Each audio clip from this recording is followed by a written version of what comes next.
Guys, I'm sorry. I mean, sometimes I've got to just do it. It's a public pat on the back. I just made a piece, and sometimes I get in awe of my own brilliance. Like, you can't get this kind of analysis anywhere. You can go to any ham and egger that can find a camera, get a little connection and upload speed, and he'll tell her, lead with the jab, and he tipped out to the body. He has no idea what he's talking about, but he can make it sound good. And you can see through a fake fight analyst real fast. If a guy is giving you fight analyst and you hear him say, get inside. If you hear him say, keep him at range. If you hear him say footwork, that guy is a jobber.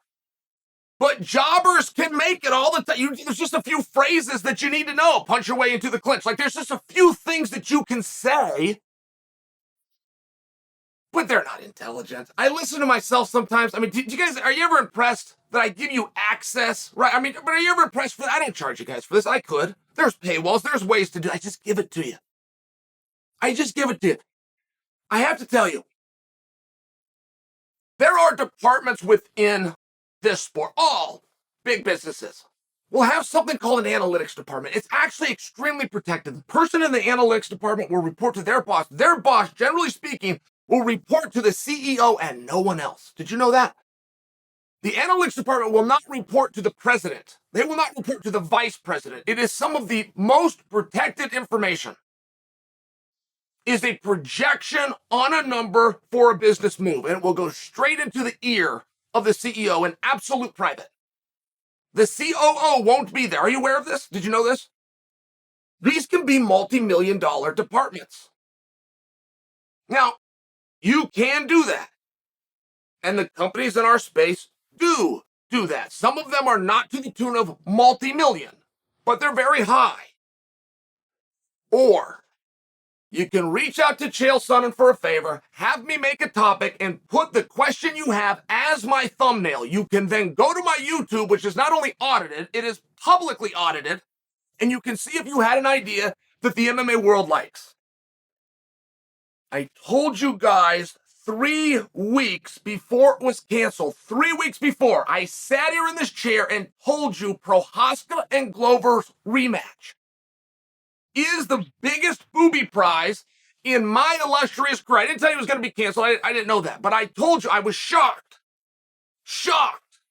at how little you guys want to see what I believe to be the greatest light heavyweight fight of all time, which came in and replaced Gustafsson versus Jones Part 1 for me.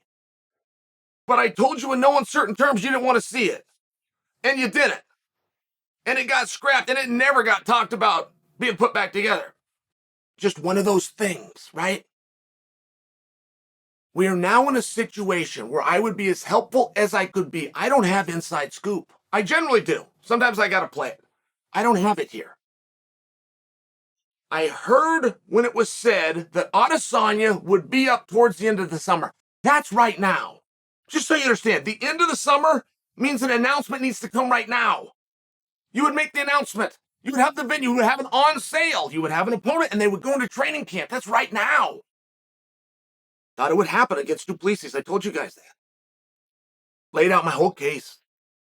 Highest ranked guy, even though he's number 6, highest ranked guy that hasn't yet had the opportunity. Wonder Boy Thompson helped me with that, but I admit that I agreed with it. Didn't happen. Du Plessis goes with Whitaker. Okay. The only other guy without a dance partner would be Strickland, who is coming off of a loss. I don't agree with the loss. I didn't agree with the judge. He's coming off a loss. Strickland's not getting the fight. Okay. Well, there's one other guy. There's one name left, and that's Jan Blachowicz, who took to Twitter, who's already got a win over Izzy, said, I gave you a shot at mine. I'd like a shot at yours, but I'll come to your weight class. That didn't gain a lot of traction, and I'm now grasping at straws, but you see why I have to, right? Jared Cannonier hadn't said boo if he had a mouthful of it. Plus, I think he's booked with someone else. There'd be no way to know.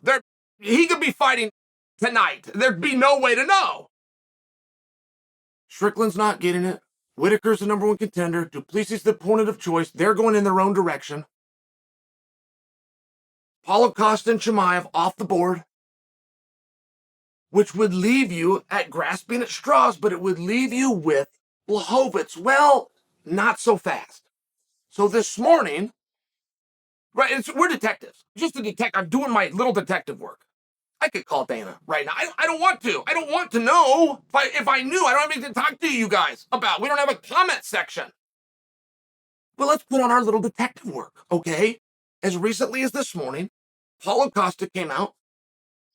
He was telling Ariel Helwani that he tried to fight Jan Blachowicz. And when he tried to fight him, it was at 205 pounds. And moreover, the UFC was telling him, if you beat Blachowicz at 205, who's ranked number 3, I'm talking about Blachowicz, you're staying at 205. You will take his spot or one like it, which will move you higher up than you are now, and you're going to stay there. And Paulo couldn't agree to that. Fine. So we keep Paulo versus Chimaev, the fight that everybody really wants anyway. Fine. But it still told us something. It told us that Blachowicz is not coming to 185, right? You can see the deduction there. So now we're still at square one with what is going on with Izzy.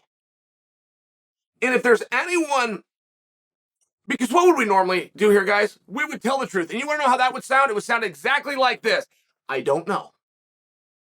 Or we'd all do it together. You want to know how that would sound? It sounds exactly like this with these three little words. We don't know. But Izzy does a great job of communicating with us. We do know. I happen to know what Izzy had for a snack 2 days ago. I do. He had a chicken nugget. I happen to know. I happen to know what music he listens to. I mean, Izzy does that good of a job in communicating with us. So if he changed his mind and doesn't want to fight this summer, he'd told us. If he was going to leave the weight class and go back up to 205 for whatever weird reason, but he would have told us. If he changed his mind on who opponents was, he would have told us. If he was pissed off that Duplessis and Whitaker got announced and he did it for the first time ever, get the opponent that he asked for, he would have told us. He tells us I don't know if anybody does a better job of communicating with us. So with the evidence that I just laid out, doing the best detective work that we possibly can, I mean, what do you think? And you only have so many options, right? Things really are never all that crazy. They're really never all that big of conspiracies. Like if you think something, it generally is true. Do you think that Izzy changed his mind? Okay. I don't. It would be out of the norm. Like the end of summer for a guy that wants to stay busy, a guy that wants to fight, a guy that's coming off a knockout, a guy that's already cleaned out the division. He's probably not going to have his hardest match. He'd like to get a paycheck. I don't think so. Did he get hurt and now it's not his choice? I don't think so. Did he have anything going with USADA that we wouldn't know about for a 6-month arbitration? No. I can tell you absolutely no. And I'm only getting in front of that one because I've seen that happen before. I saw that happen to Justin Gaethje one time. It was completely untrue. So we don't have that many options. So is there an opponent for Adesanya coming up? Is there somebody moving into the weight class? Is there something that I'm not considering? Is there something I'm missing? Does Izzy have anyone to fight with, realistically and likely, prior to the conclusion of either Duplessis versus Whitaker or Costa versus Chimaev? And I'm going to say no.